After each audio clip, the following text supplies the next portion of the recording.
Speaking here on The Colour of Country Life with the South Australian Minister for Climate, Environment and Water, Dr. Susan Close. Susan, Happy New Year and welcome back on Flow. Same to you. Thank you so much for having me back again. We've had a whole lot of flow when it comes to the River Murray, all the way through the Murray-Darling Basin by and large. How's it looking at the South Australian end and coming out the Murray mouth? Yes, we're certainly not short of water right now, are we?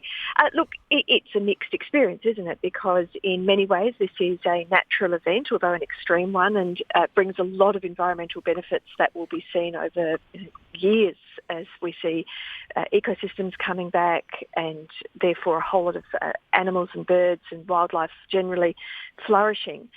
But humans are living in this basin, and so there's been some pretty rough experiences for a lot of people, and we've been working very, very hard at the South Australian end to make sure that people's experiences are as moderated as possible by all of us pitching in together. So, making sure that the levees are fit for purpose, that we're able to find housing for people who are displaced, that there are grants for businesses to support them through this. And then we'll be switching very soon into the recovery phase where we need to start cleaning up.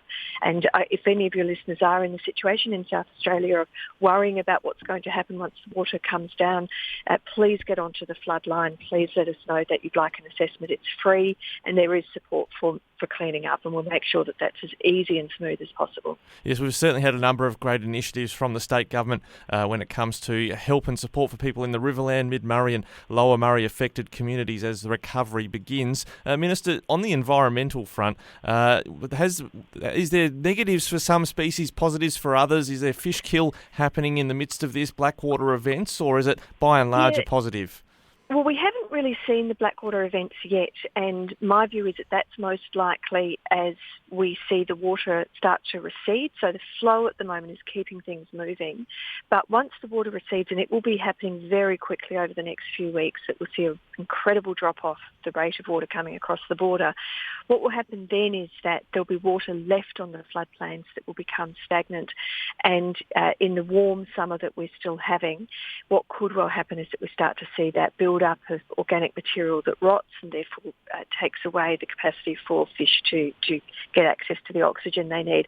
So there will be almost certainly short-term intense negative events for bits of the environment. Of course, there's been quite a lot of wildlife that's had to be euthanized in the process of being, risk of drowning and so on. So that immediate impact is certain. But the balance will be, I'm told by the ecologists, the balance will be that we will see such a resurgence of the natural environment that we will have more plants, more animals as a result of this. And as I say, this is something that happens from time to time and that the ecology is actually designed to experience. So it will be a net benefit. You asked me down about the Murray mouth, so we haven't been dredging, which has been unheard of in recent times.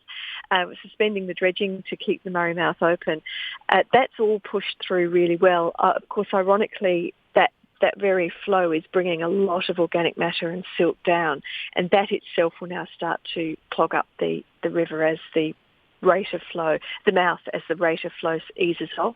So we will probably see that we'll need to start dredging again before too long, but all of that's being monitored by people who are much more qualified than I am. Yeah, certainly you've got that access to those experts, and some of the commentary I've had even visiting friends down on the south coast about the, if I could call it a sort of nutrient bloom. You look at the aerial photos of the amount of browner water coming out into the ocean, the sea foam down on the south coast. What is that going to mean in the longer term, I guess? Is it that something also nature is equipped to adjust to?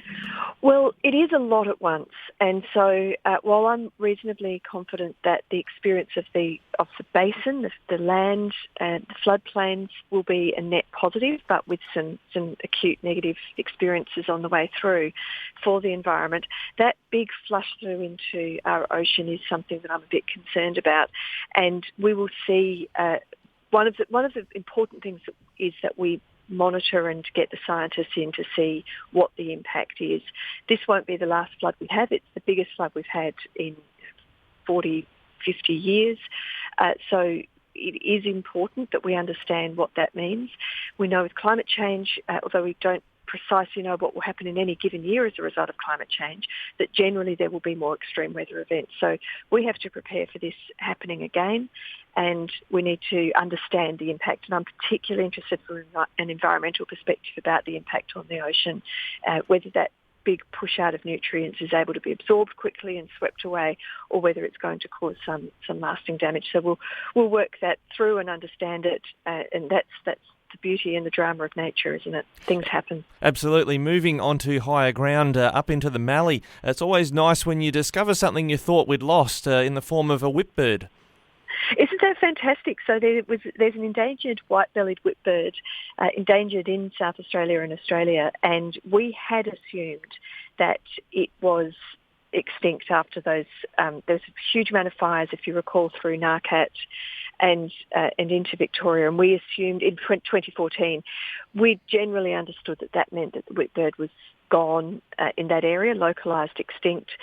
Hadn't been able to see it. And then this incredible effort that's done by just ordinary citizens, so the old citizen science, people going out, volunteers, recording birds' calls as part of a field survey. And this wonderful woman, Matilda Southgate from Mallacoota, she found that it was there in Ngarkat. She came to Ngarkat, had the phone ready, heard the call, had it logged, and the scientists said, yep, we've still got a white-bellied whipbird. So, we're living in an age of extinction. We're living in a time where we are losing a lot of species, and we're losing them locally and we're losing them all together. And it's incredibly sad for all of us who care about the environment. In fact, all of us who care that the planet is healthy.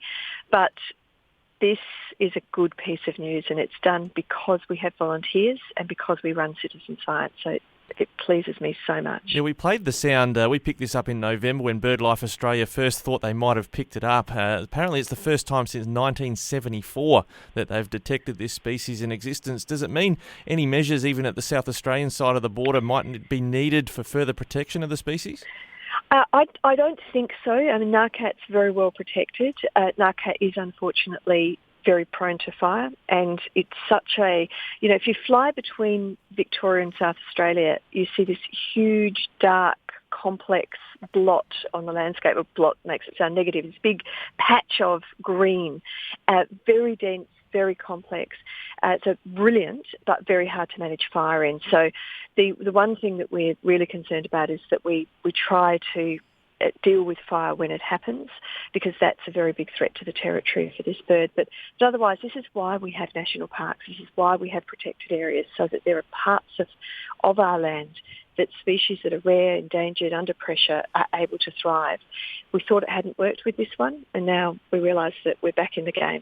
Yeah, that's good to hear. Now, hopefully someone will be back in the game with your Water Minister's hat on is down at Port Lincoln when it comes to desalination. We talked previously with you about whether federal funding might be needed to get this going. Where are we up to with a water security solution for the Eyre Peninsula and West Coast?